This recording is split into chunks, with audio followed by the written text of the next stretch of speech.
The bar on sublevel 9 smelled like recycled air and old sweat, which was every bar Kale had ever been in.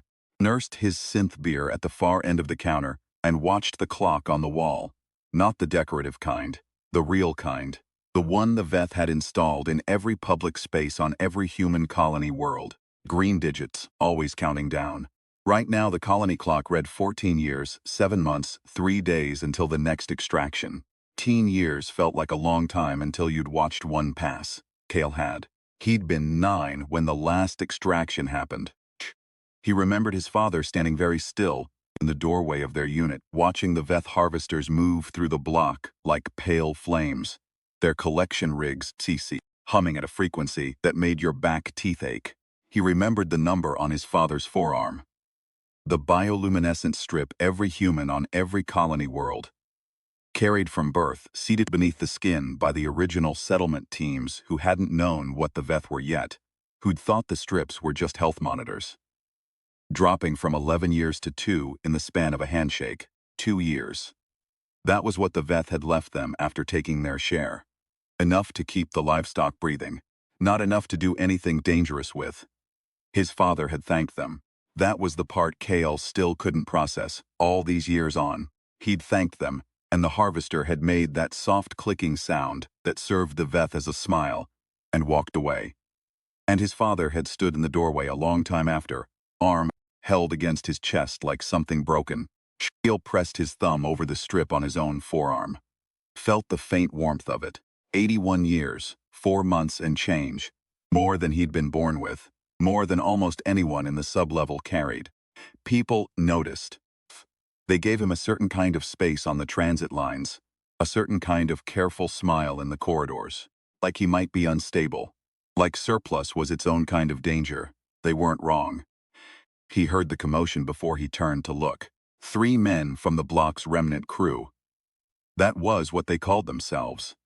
The gangs that survived by taking from other Husin, since the Veth had made it clear. There was nothing to be taken from them. Had a stranger backed against the wall near the door. The stranger was tall, dressed in the kind of clothes that meant New Meridian or somewhere like it. The upper habitation rings, where the ambient lighting was warm, and the corridors didn't smell like recirculated grief. He had, Kale could see from halfway across the bar, a strip that glowed a deep saturated gold, centuries. The stranger was carrying centuries. The remnant men wanted it. Of course they did. Kale didn't make a decision exactly, put down his beer, and crossed the room, and stepped between the stranger and the 3 men. And when the one on the left grabbed his arm, he rotated his elbow in a way his mother had taught him before she died, and the man's wrist went in a direction it wasn't designed to go. And then there was a brief, ugly interval, and then the 3 men were deciding the bar wasn't worth it and leaving. Shh. And Kale was standing in the wreckage of an knocked-over stool with his heart beating too fast, and the stranger watching him with an expression he couldn't read. That was unnecessary, the stranger said. Could have handled it. You were about to get stripped. I know. The stranger looked at his own forearm, at the gold light of it. I've been somewhat hoping someone would. His name was Darren. He bought Kale a drink, and then he bought the whole but drinks, setting his palm flat on the counter and letting the bartender draw off 3 days each. Enough for everyone present to exhale a little, to sit a little straighter, to be briefly generous to one another. He did it casually, without ceremony, like a man draining water from a glass. You're from Upring, Kale said. It wasn't a question. I grew up in New Meridian, yes. Darren turned his drink without tasting it. I've been living down here for 6 months, learning the shape of things. What shape did you find? Darren looked at him for a long moment. He had a face that had stopped aging at what Kale guessed was around 30, which was true of everyone. The Veth's original modification. The gift they'd given the first colonists, along with the monitoring strips. The thing that had seemed miraculous before everyone understood what it was for. You stopped aging at 30. You lived on the years in your strip. When your strip hit 0, you stopped. Clean, the Veth called it. A clean cessation. No disease, no decay, just a number going to nothing. The Veth lived on a different calendar entirely. Kale had never seen one die. The shape I found, Darren said, is a closed system. The Veth extract from the lower rings, and the upper rings accumulate. and the system balances itself by ensuring the lower rings never accumulate enough to threaten the balance. When the lower rings get close, when a harvest cycle ends and people have had 14 years to rebuild, the extraction comes, and the balance resets. He set down his drink. It's not cruelty. That's what they don't understand about it down here. It's not that the Veth hate you. It's architecture. You're a renewable resource, and they've engineered a very elegant machine. Why are you telling me this? Because I have the machine schematics, Darren said, and I have been trying to decide what to do with them for about 2 years. And I'm tired. He looked at his forearm again. I'm very tired, Kale.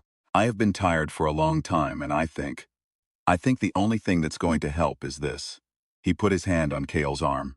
The warmth came first, then the light, a gold flood, pouring from Darren's strip into his, and Kale jerked back, but the connection had already been made, and he stood looking at his forearm in the dim bar light and watched the number climb. 90 years. 100, 140. It stopped at 182 years, 4 months. What? His voice was someone else's. What did you just? Enough to run, Darren said. His own strip was dark, completely dark. And the schematics are in a sealed packet in my jacket breast pocket. Left side. Kale understood before Darren sat back in his chair and closed his eyes. He reached for him, grabbed his shoulder, and Darren said, "Don't. I'm not afraid. I've been ready for a long time." And Kale stood there with his hand on a dying man's shoulder and couldn't make himself let go until the light in Darren's strip winked out like a star going cold. Took the packet. He ran. His mother had died on a Tuesday, which Kale had always thought was the most pointless detail to remember. Not how or why but when, as if the day of the week had anything to do with it. She had been 3 blocks from home when the transit fare increased. The Veth adjusted pricing on the lower ring transit lines 17 times in the month before each extraction. A calibrated tightening, and she'd been 2 years and 8 months short of being able to cover the difference and the debt she owed the building's time lender. And she'd sat down on the transit platform bench, and her strip had hit 0, and she'd simply stopped. He'd been running toward her when it happened. Close enough to see it. Not close enough to reach her in time to transfer anything. That was the specific shape of the machine Darren had described. Not a machine that ground you up in visible gears. A machine that closed gaps, that adjusted prices. And that made sure that every time a hand reached out to pull someone over the edge had already moved. He thought about that Tuesday for a long time while he ran. The sectors between Sublevel 9 and the restricted archive district at the colony's administrative core were called the buffer, which was accurate. They were designed to be crossed slowly. Transit checkpoints, strip readers, Veth compliance officers in their pale uniforms, doing the quiet arithmetic of who had enough years to move freely and who needed to be redirected. A man carrying 180 years moved through buffer checkpoints, like a bad dream, setting off readings, pulling attention. Kale moved like he had 81. He'd spent 4 hours in a maintenance corridor, learning to suppress the strip's ambient glow, using a technique his friend Moret had shown him before the last extraction. Back when Moret had been alive. Pressure at the proximal end of the strip, a slight rotation, the biological feedback loop tricked into dormancy, holding your breath. He could hold it for about 40 minutes before the strip reasserted. He used 17 of those minutes getting through the first checkpoint, moving slow, moving bored, nodding at the compliance officer the way a man with nothing to hide nods at authority figures, which is to say, not too readily. The officer's name was Velk, or at least that was the designation on his badge. Kale had seen him at this checkpoint for 3 years. Had seen him take years off a mother, trying to get her kid to the medical unit, because the fare had gone up. Had seen him stand at clean attention while a man timed out 6 feet away, because the regulations about emergency transfers required a 16-form submission process. Velk scanned Kale's strip and frowned at the reading, because even suppressed, 180 years didn't compress to 81 exactly. There was slippage. Secondary read, Velk said, and reached for the contact wand. Kale thought about his mother on a Tuesday. He thought about Darren in the bar, buying everyone drinks. He thought about the sealed packet in his jacket, and what was in it, and what it would mean if Velk found it, and what the colony's next extraction would look like if he didn't get it where it needed to go. He let Velk touch the wand to his forearm, let the reading run, and then, in the half-second before the full reading resolved, he put his thumb over Strip's proximal node and manually triggered a feedback pulse. Something Merritt had called the stutter, an emergency technique that crashed the Strip's readout and reset it, that left the wand display showing nothing but static. Technical malfunction. Happens sometimes. Old Strip hardware in the lower rings. He watched Velk's face do the calculation. Procedure said secondary manual scan, but procedure also said the buffer checkpoints had a 50 unit per hour throughput target, and there was a line behind KL, and a manual scan took 4 minutes. And Velk was a man who lived by numbers. Move through, Velk said. KL moved through. The archive district was not built for humans. This was literally true. It had been constructed by the Veth in the colony's first decade as an administrative hub, and the corridors were dimensioned for their physiology, which meant ceilings 3 meters high and doorways shaped like flattened ovals, and absolutely no concession to the human preference for right angles. Walking through it felt like moving through the inside of something organic, like being swallowed. Kale had been here once before, as part of a work detail 3 years ago, and had spent most of it studying the layout with the focused attention of a man who didn't know why he was studying it, but felt strongly that he should. He'd mapped the security rotation by the echo pattern of the compliance officer's footsteps in the curved corridors. He'd noted which terminals were networked to the colony-wide broadcast infrastructure and which were air-gapped. He'd noted the location of the primary extraction registry, the master file that tracked every human strip in the colony, its current balance, its projected yield, its scheduled harvest date. He was here for that file. Darren's schematics were not a weapon. They were a key, specifically, a decryption key for the registry's output format, which the Veth broadcast colony-wide in encoded form as a kind of public accounting, a gesture toward transparency that was meaningless without the ability to decode it. The key, a decoded broadcast, became something else, a complete record of what the Veth were taking, from whom and when. Every human in the colony, stripped of abstraction, reduced to a number and a harvest date. The Veth's record of what they owned. Kale's plan was not complicated. It was, in fact, the oldest plan humans had ever had. Show people what's being done to them, in terms they cannot argue with, in their own language, on every screen they own. He found the terminal. He plugged in Darren's decryption key. And then Velk walked around the corner, not Velk alone. Velk with 2 other compliance officers, and behind them, something that was not a compliance officer at all, but was instead a Veth enforcement agent, distinguishable by the additional sensory apparatus at the collar, and the fact that it moved was entirely comfortable with the idea of doing harm. Kale Marin, the agent said. Its voice was a synthesized approximation of human speech that had always struck all as slightly too careful, too measured, like someone speaking a language they'd learned from a textbook. You are carrying unauthorized transferred years. You are in a restricted access district without clearance, and you are interfacing with colonial infrastructure without authorization. That's accurate, Kale said. Surrender the packet and the years. You will be returned to Sublevel 9 with a minimum viable balance and a notation on your registry file. The strip on Kale's arm was blazing now.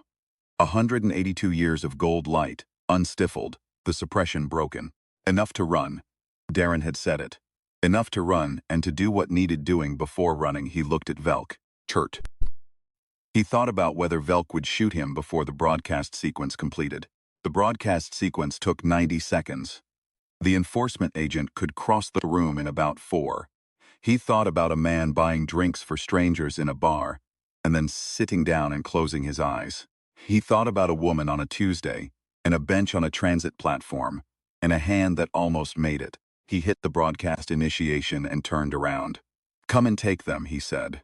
The enforcement agent was fast, faster than he'd expected, faster than it had any business being, and the first 6 seconds were not good seconds. A hard collision with a curved corridor wall, a ringing impact to the side of his head, the specific indignity of being lifted by something that didn't have hands the way humans understood hands. The Veth enforcement agent held him against the wall and made a sound that might have been the Veth equivalent of triumph, and applied pressure to his forearm, at the location of the strip in a way that was designed to initiate an involuntary transfer.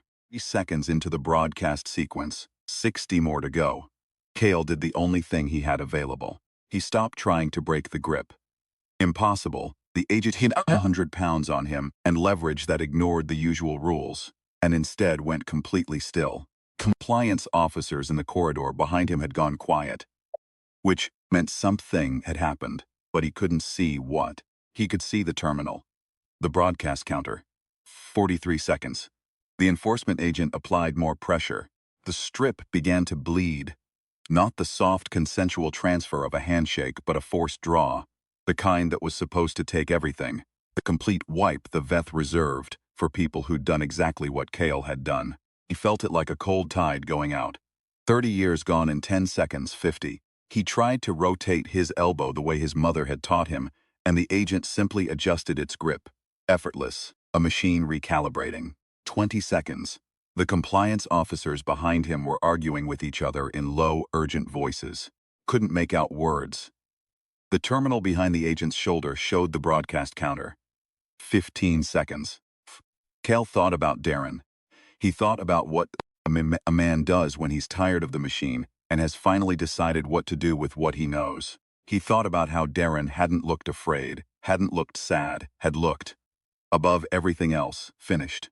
Like a man who had been carrying something very heavy for a very long time and had finally found the right person to set it down with. 10 seconds. The enforcement agent took another 60 years in a single pull. His strip was screaming. He could feel it the way you feel blood pressure, a physical urgency behind his eyes. 2 years left. The agent would take those too. It was simple and the machine was elegant, and there was no reason for the machine to stop before it was complete. 5 seconds. Cale looked at the terminal and past it, at the wall, at nothing, and he held completely still and let the seconds happen. 0. The broadcast went out on every frequency the colony communication grid supported. Every public screen in every sublevel, every transit display, every corporate terminal in the administrative rings, every personal communicator tied to the colonial network. The Veth's registry decoded, expanded, made human readable. 140,000 names, and next to each name a number, and next to each number a harvest date, and in the aggregate, in the shape of all those numbers together.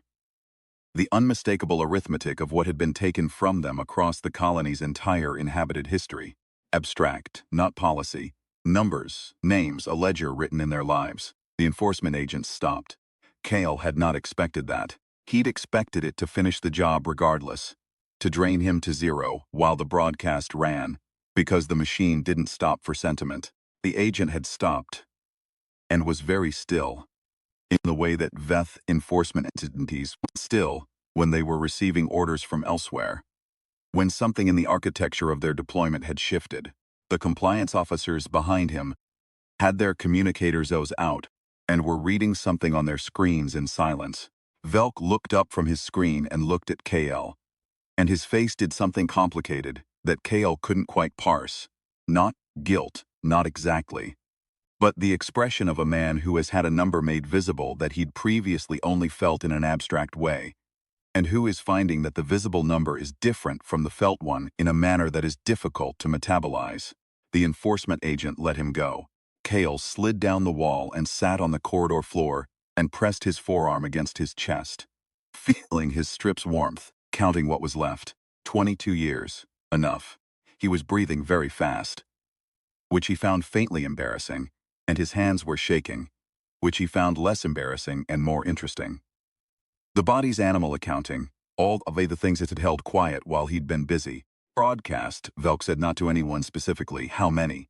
Everyone, Cale said. Every communicator on the grid. Silence. The curved corridor hummed with the sound of recycled air. Then, from somewhere deep in the colony, from the sublevels and transit platforms, and crowded units and maintenance corridors, and the bar on sublevel 9, where Darren had bought everyone drinks and told one man the truth about the machine, the sound of human beings understanding something began. It didn't end that day. He wanted to be honest about that later, when people asked him how it had felt. It didn't end. The Veth were not a system that collapsed from single, and the machines they'd built were not so fragile that one broadcast could dismantle them. The enforcement apparatus was vast. The compliance infrastructure was embedded in every aspect of colonial life. The adjustment mechanisms were sophisticated. What changed that day was subtler and more durable. 140,000 people had seen their names in the registry, had seen their harvest dates, had seen rendered in plain numbers the specific shape of what was being done to them and when. The machine ran on a kind of productive ignorance. Not the ignorance of not knowing that harvest happened, because everyone knew, but the ignorance of not knowing the full arithmetic, the complete ledger, the distance between what you had and what you had been supposed to have before the Veth's elegant closed system took its cut. That ignorance was now unavailable. In the weeks that followed, Kale moved carefully and quickly. He had 22 years, and he spent them like a man who knew the value of each one, moving between sublevels, connecting people who had been separately angry into something that was jointly informed, finding the other people who had spent years studying the layout of things they weren't supposed to be studying. There were more of them than he'd expected. There always are. He thought about Darren sometimes, thought about him buying drinks, thought about him in the chair, thought about the weight of carrying something important for a long time, and the particular relief of setting it down with someone who would run. He thought about his mother on a Tuesday, and he thought about the price adjustment that had closed that gap, and he thought about what it meant to build a system whose genius was specifically in the closing of gaps. The genius of a closed system is also its limitation. It is only stable while the gaps stay closed. What Kale and the people he found began to do was not dramatic, in the way that things people call revolutions are dramatic. It was 100 small decisions made by 100 different people in 100 different parts of the colony at once. A compliance officer who decided the throughput target wasn't worth it. A transit worker who found a new way to set fares that the adjustment algorithm couldn't account for. A time lender who started giving different terms. An archivist who kept copies of the broadcast and distributed them to the next 4 colony worlds in the shipping line before the Veth could scrub the transmission record. The machine adjusted. Of course it adjusted. It was very good at adjusting. But adjustment takes resources. Every adjustment to close a gap costs something. And if the gaps are opening faster than the adjustments can close them, the machine eventually reaches a point where the cost of maintenance exceeds the yield of the harvest. Kale was present when the first extraction missed its schedule. He was in the administrative core, in a meeting room with 7 other people, all of them looking at projections on a shared screen that showed the colony's time flow, modeling the Veth's own systems, showing them the numbers they'd been given access to by an engineer who'd had a mother once, and had read the name in the registry, and had sat with the number for 3 months before deciding. The extraction scheduled for the following quarter had been postponed. The modeling showed a resource environment too degraded to yield minimum viable harvest. Too many gaps, too many adjustments. The machine was spending more than it was taking. Nobody said anything for a moment. Then a woman named Sable, who had been on a work detail in the archive district the same day Kale had, and had been separately mapping the security rotation for reasons of her own, leaned back in her chair and said, "We need to do this again." "Do what again?" someone said. "All of it." She gestured at the screen. "This is 1 colony. The shipping line runs to 14 others. The broadcast packet is in the transmission record. The decryption key exists." She looked at Kale. "You still have it?" He'd been carrying it since Darren put it in his jacket. He reached in and put it on the table. Darren had said it was a key, had said it with the tired precision of a man who'd been holding it for 2 years, who'd been upring, and had seen what the ledger looked like from the other end, who'd understood the machine's architecture better than anyone in Sublevel 9, and had chosen, finally, to give the key to someone who would run, rather than sit on it until his own harvest date arrived. Kale looked at the key and thought about what Darren had known, and when he'd known it, and what it had cost him to come down to the bar and buy everyone drinks and wait for the right moment and the right person. He thought about the specific human texture of that decision. Not grand, not declared. A man, tired in a bar, choosing to trust a stranger with everything he had left. That was the thing Veth had never been able to model correctly. They had very sophisticated economic models and very elegant harvest architectures. And they had factored in the human tendency toward self-preservation and the human tendency toward fear and the human tendency to adapt to systems rather than dismantle them. They had factored in all of that. In this, the specific rationals human willingness to everything you have to a stranger in a bar, because you are tired and it's the right thing to do. And you have decided, finally, that the most useful thing you can do with what you're carrying is set it down with someone who will run. Kale picked up the key. He looked around the table. 14 colonies, he said. Who's running? All 7 hands went up. He thought about that for a moment, in the way you think about things that matter. And then he stood up, because the machine was still running, and the gaps were still being closed and there was work to do. And the best thing a person could do with their remaining years was spend them like Darren had, deliberately, generously, with full understanding of the cost, the key in his pocket. He walked out of the room, and somewhere in the colony's sub-level bars, in the gaps between machines, in the transit corridors and maintenance shafts and crowded units, where 140,000 people were looking at a number and beginning to understand what it meant, the sound of human beings deciding to be inconvenient continued, as it always had, as it always would, at a frequency the Veth had never quite managed to measure or contain.